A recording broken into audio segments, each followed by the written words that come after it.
Assalamualaikum warahmatullahi wabarakatuh. Jumpa lagi dengan saya Bustami Narda. Sahabat BN, permainan politik di Jakarta untuk Anies Baswedan tampaknya masih belum selesai. Sejak siang tadi, Rabu 28 Agustus 2024, beredar informasi bahwa Anies akan didaftarkan besok Kamis tanggal 29 Agustus 2024 ke KPU oleh 4 partai dan di dalamnya ada PKB. Sahabat BN, kalau memang ini benar, kalau memang ada rencana begini, kuncinya kelihatannya satu. Orang-orang yang ada di partai ini, terutama ketua dan sekjen partai ini, harus punya gelang-gelang yang kawat. Artinya apa? Harus bagak, harus punya jiwa keberanian. Sebab kalau saja mental kerupuk sedikit kena air, langsung melempem, semua ini tidak akan terjadi. Artinya apa? Kalau memang PKB belum lagi ada mengusung bakal calon ke KPU di Jakarta, harusnya jika memang ingin mengusung Anies Baswedan, jangan takut, jangan gentar. Tetapi kalau takut dengan ancaman, jika nanti saya mengusung Anies dari PKB, jangan-jangan nanti kepemimpin saya di PKB akan dipreteli. Jangan-jangan nanti akan ada pembusukan ke PKB. Akan ada politik pecah belah ke PKB. Kalau itu dalam perut, memang tidak akan jadi. Tetapi semua itu akan bisa ditepis apabila ketua umumnya Muhaimin Iskandar beserta sekjennya benar-benar punya gelang-gelang kawat. Dan akan lebih baik dalam kondisi politik sekarang ini, Anies Baswedan maju di Pilkada Jakarta bersama Muhaimin Iskandar. Jangan takut.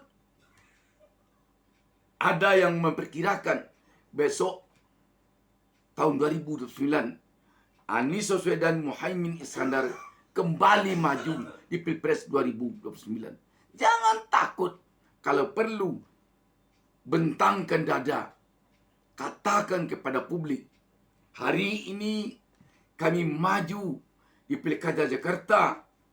Besok tahun 2009, insya Allah kalau Tuhan mengizinkan, kami akan maju di Pilpres 2029.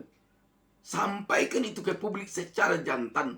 Sebab dari pengamatan kita selama ini, musuh-musuh politik Anies Baswedan ini, kalau lunak orangnya, dia akan langsung maju.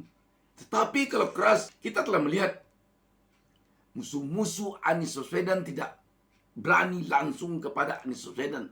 Hanya bisanya mengkondisikan partai ini agar tidak mendukung Anies, mengkondisikan strategi cara begini agar tidak mendukung Anies. Tetapi langsung kepada Anies tidak bisa. Kenapa? Anies memang jantan dalam hal ini. Anies tidak mau menyerah, tidak mau tunduk kepada musuh-musuh politiknya itu. Sebab ini tentu kuncinya lagi. Satukan niat mengambil kekuasaan untuk kepentingan rakyat. Jangan untuk kepentingan pribadi. Kalau sempat ada niat di hati mengambil kekuasaan untuk kepentingan pribadi, maka kita akan takut.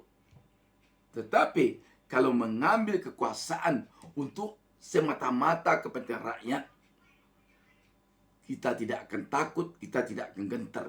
Dan kelihatannya selama ini Anies Baswedan berpegang pada prinsip kekuasaan untuk semata-mata kepentingan rakyat.